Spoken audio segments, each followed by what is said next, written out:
Hello, જય હિન્દ મિત્રો.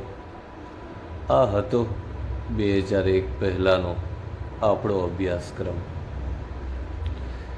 આ અભ્યાસક્રમ જેમને અત્યારે આપણે જોઈએ તો આપણું મન ભરાઈ જાય છે.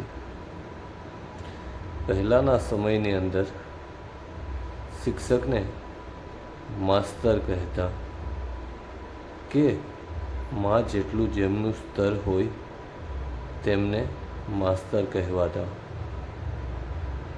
અત્યારે તે કાંઈ નથી રહ્યું મિત્રો, તે કાંઈ નથી રહ્યું.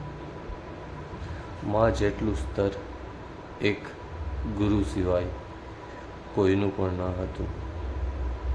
અત્યારે આ શિક્ષણ પણ નથી રહ્યું મિત્રો, આ શિક્ષણ પણ નથી રહ્યું. જય હિન્દ મિત્રો.